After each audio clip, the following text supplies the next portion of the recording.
பெருந்தலைவர் காமராஜர் முதலமைச்சரா இருக்கிறார். அப்ப முதலமைச்சரா இருக்கும்போது ஒரு கட்டு ஃபைல் கொண்டாந்து அவர் முன்னாடி வச்சாங்க. இது என்னதுன்னு கேட்டார். மெடிக்கல் காலேஜ்ல கவர்மெண்ட் கோட்டான்னு ஒண்ணு இருக்கு, முதலமைச்சர் அதை ஃபில் அப் பண்ணலாம், யார் யாருக்கு அந்த சீட் கொடுக்கலாம், ஒரு 10 சீட் முதலமைச்சரா பார்த்து கொடுக்கலாம் கவர்மெண்ட் காலேஜுக்குள்ள, மெடிக்கல் காலேஜுக்குள்ள.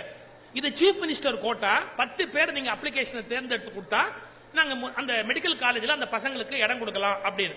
இந்த கட்டு ஃபைல் கொண்டாந்து கொடுத்தோன்னு அவர் இப்படி பார்த்தார், வேகமா அந்த அப்ளிகேஷன் எல்லாம் புரட்டினாரு. புரட்டி உருவிக்கிட்டே வந்தாரு. ஒரு 10 எடுத்து கையில கொடுத்து இந்த 10 பேருக்கு சீஃப் மினிஸ்டர் கோட்டா கொடு அப்படின்னு.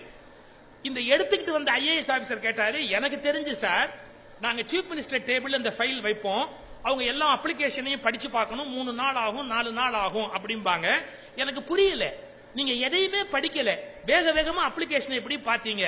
யூ மேட் எ டெசிஷன், 10 பேருடைய அப்ளிகேஷன் எடுத்து கையில கொடுக்குறீங்க, எதை பேஸ் பண்ணி இப்படி எடுத்து கொடுத்தீங்க அப்படின்னு அந்த ஐஏஎஸ் ஆபீசர் கேட்டார்.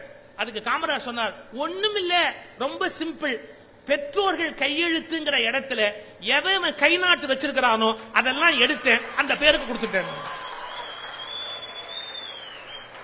எவ்வளவு பெரிய திங்கிங் பாரு. பெற்றோர்கள் கையெழுத்து அப்படிங்கிற இடத்துல யார் யாரெல்லாம் கை நாட்டு வச்சிருக்கிறானோ அவன் புள்ள படிக்கணும், அவங்களுக்கு கவர்மெண்ட் கோட்டா கொடுக்கணும், அந்த பிள்ளைங்க படிச்சு முன்னுக்கு வரணும். இப்படி நினைத்த தலைவர்களும் வாழ்ந்த நாடு இந்த நாடு என்பதை பெருமையோடு நாம் நினைத்து பார்க்க வேண்டும். ஒரு சீஃப் மினிஸ்டர் கோட்டா அப்படிங்கிறது எப்படிப்பட்ட ஏழைகளுக்கு போய் சேரணும்னு காமராஜர் கனவு கண்டார். அதனால அவர் பள்ளிக்கூடம் போகாதவர் தான். பள்ளிக்கூடம் போகணும் போகலைங்கிறது பெரிய